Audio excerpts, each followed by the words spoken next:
নমস্কার বন্ধুরা, আলোকপাতে আপনাকে স্বাগত।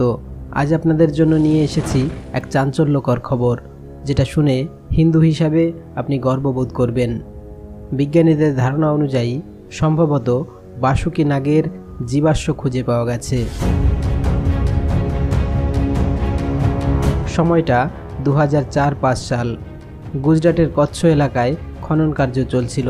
সেই সময় কিছু জীবাশ্ম হয়ে যাওয়া হাড়ের সন্ধান পাওয়া যায়। তাৎক্ষণিকভাবে বিজ্ঞানীরা মনে করেছিলেন এটি কোনো বড় কুমিরের হাড়ের অংশ এবং সেটি সেভাবেই রেখে দেওয়া হয় সংগ্রহশালায়। পরবর্তীতে বিজ্ঞানীরা এটি নিয়ে আবার গবেষণা শুরু করেন। জানা যায় জীবাশ্মটির বয়স প্রায় 5 কোটি বছর। গবেষণা করতে গিয়ে আশ্চর্য হয়ে যান বিজ্ঞানীরা, কারণ এটি কুমির নয়, ছিল সাপের মেরুদণ্ডের হাড়। এখানে প্রায় অক্ষত অবস্থায় 27টি হাড় উদ্ধার হয়েছিল। এটি একটি পূর্ণবয়স্ক সাপের হাড়, যার দৈর্ঘ্য প্রায় 50 ফুট, এবং এটি পৃথিবীতে উদ্ধার হওয়া জীবাশ্মের সবচেয়ে বড় সাপের নিদর্শন।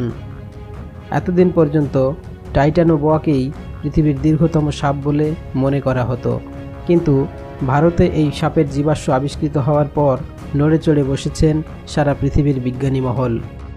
ভারতে পাওয়া যাওয়ায় এটির নাম দেওয়া হয়েছে বাসুকি ইন্ডিকাস। হিন্দু পুরাণে বারবার ঘুরে ফিরে এসেছে বাসুকি নাগের কথা। ভগবান শিবের গলায় শোভা পায় বাসুকি নাগ। শ্রীকৃষ্ণের জন্মের পর তার বাবা কংসের কারাগার থেকে তাকে নন্দরাজের প্রাসাদে নিয়ে গিয়েছিলেন। সেই সময় বিশাল ফনা তুলে ঝড় বৃষ্টির হাত থেকে রক্ষা করেছিলেন শ্রীকৃষ্ণকে এই বাসুকি নাগ। সমুদ্র মন্থনের সময় মন্থনের দড়ি হিসাবে এই বাসুকি নাগকেই ব্যবহার করা হয়েছিল। তাই হিন্দু পুরাণে বাসুকি নাগ অত্যন্ত গুরুত্বপূর্ণ একটি চরিত্র।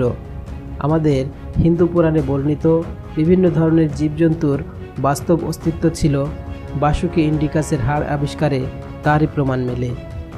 বিশিষ্ট গবেষক অধ্যাপক সুনীল বাজপাই এবং দেবজিৎ দত্তের নেতৃত্বে এই সংগ্রহ, নমুনা বিশ্লেষণ এবং গবেষণা করা হয়।